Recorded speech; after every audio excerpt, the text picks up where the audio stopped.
बालक तिलक लगाए सबसे आगे बैठे हैं जी, खड़े हो जाइए। पीले कुर्ता वालों को माइक दीजिए। गुरुदेव के श्री चरणों में बारंबार दंडवत प्रणाम। आपकी जय हो। कहाँ से हैं? सीताराम। गुरुदेव यही महरौनी से हैं। ललितपुर महरौनी। हाँ आज्ञा गुरुदेव। करो। गुरुदेव हम आपसे दीक्षा ले चुके हैं, हमें माला के बारे में बताइए, हम किस प्रकार से माला करें कि हमें उसका पूरा फल मिले।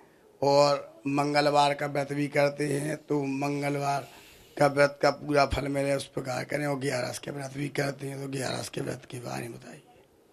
माला हमारे हाथ में नहीं है, हम अभी मुंह धोने प्रसाद पाने गए थे तो माला हमारी वहीं रह गई।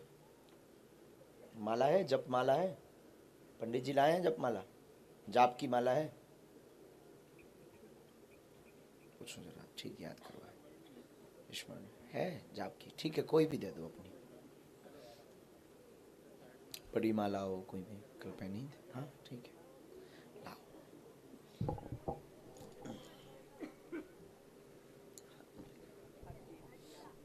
साधुवाद, धन्यवाद। ये माला को आपको ऐसे लेना है, इसको कहते हैं सुमेरु। ये है सुमेरु, जो फुदना है ये सुमेरु कहते हैं, इनको मन का कहते हैं। मोती ये जो है ये मन का है, ये सुमेरु। आपको इस उंगली का प्रयोग नहीं करना है, ये 2 उंगलियों का प्रयोग नहीं करना है, इन 3 उंगलियों का प्रयोग करना है। ऐसे लेना है, अंगूठा से पकड़ना है। ये जो 35 उंगलियां है, छोटी उंगली के ऊपर वाली, इस पर आपको रखना है। बीच की मध्य की उंगली से जाप करते हो, ओम रामाय नमः, ओम रामाय नमः, ओम रामाय नमः, ओम रामाय नमः, रामाय नमः, रामाय नमः, रामाय नमः, रामाय नमः। जो भी आप मंत्र का जाप करते हो, अमुक मंत्र का जाप आपको करते जाना है।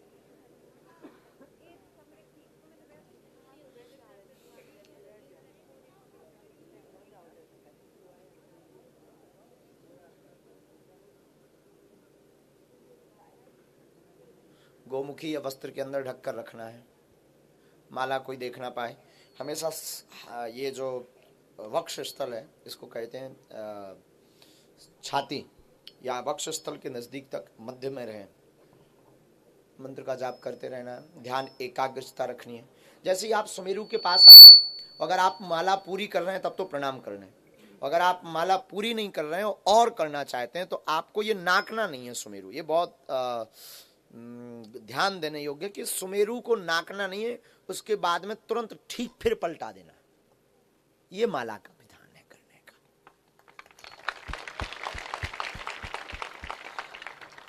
प्रातः काल सायं कभी भी कर सकते हैं। माला को प्रणाम जल से जल, ये जो सुमेरु है सुमेरु में जल तिलक चंदन लगाना और फिर सुमेरु को ऐसे मस्तक पर लगा करके गोमुखी में सुरक्षित पवित्र जगह पूजा स्थल पर आपको रख देना। ऐसा करने से माला का संपूर्ण प्रतिफल अमुक साधक को प्राप्त होता है। मंगलवार के व्रत के बारे में आपने हमसे पूछा है।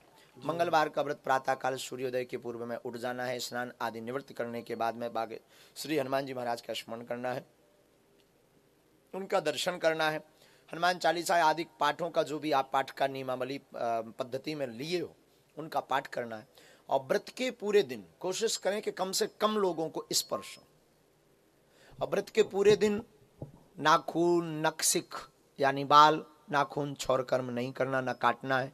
और पूरे दिन स्त्री स्पर्श बहुत कम हो, रेयर स्पर्श का मतलब पुरुष स्पर्श भी बहुत कम हो। जितना कम स्पर्श होगा उतनी ज्यादा आप ऊर्जा को संचय कर पाओगे। ऊर्जा का मतलब तेज, पावर। हनुमान जी की कृपा। हमसे लोग पूछते हैं कि आप प्रणाम छुआ करके स्पर्श करके क्यों नहीं करवाते। उसके पीछे कारण है कि जो तेज है ना उस पर थोड़ी दिक्कत जाती है। जब हम बहुत कम लोगों को स्पर्श होते हैं तब हमारी जो ऊर्जा है वो ऊर्जा बहुत तेज हो जाती है। स्पर्श से पावर ट्रांसफर हो जाता है। पावर ट्रांसफर का मतलब शास्त्र में आया शक्ति पा, जिसे अंग्रेजी में पावर ट्रांसफर कहते हैं। इसलिए कम लोगों को स्पर्श करें।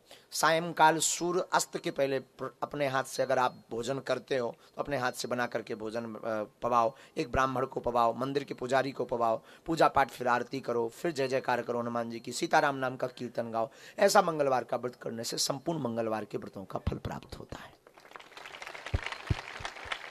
आपने तीसरा प्रश्न पूछा एकादशी का। एकादशी का पूछा ना जी गुरु जी। एकादशी का व्रत आप जैसे चावल नहीं खाना है, एकादशी के व्रत में भगवान विष्णु का पूजन करना है, पंचामृत से अभिषेक करवाना है भगवान विष्णु को, और चावल चढ़ाना नहीं है भगवान विष्णु के ऊपर, तुलसी पत्र का प्रयोग करना है। एकादशी के दिन आपको ब्राह्मणों को भोज करना है। 3 काल की संध्या, प्रातः काल, दोपहर और मध्यम यानी सायं, तीनों समय पर भगवान का ध्यान करना, माला करना, एकादशी व्रत कथा की पाठ करना, व्रत कथा को सुनना, और 12 अक्षर मंत्र जो तुमने कहा कि हम शरणागति लिए हैं, तो जो आपको गुरु मंत्र मिला है उस मंत्र का आप जाप करो और दिन भर जाप करो। और सायंकाल अगर एक टाइम भोजन करते हो तो सायंकाल ब्राह्मण भोज कराकर, कन्या भोज कराकर, और फिर आप प्रसाद पाइए। फिर और वैसे तो एकादशी को प्रसाद नहीं पाना चाहिए, अगर शास्त्र मान्यता सुने तो एकादशी को व्रत फल प्रसाद नहीं पाना है, द्वादशी को व्रत का परायण करना है, यानी दूसरे दिन। ऐसा करने से एकादशी का फल प्राप्त होता है। धन्यवाद।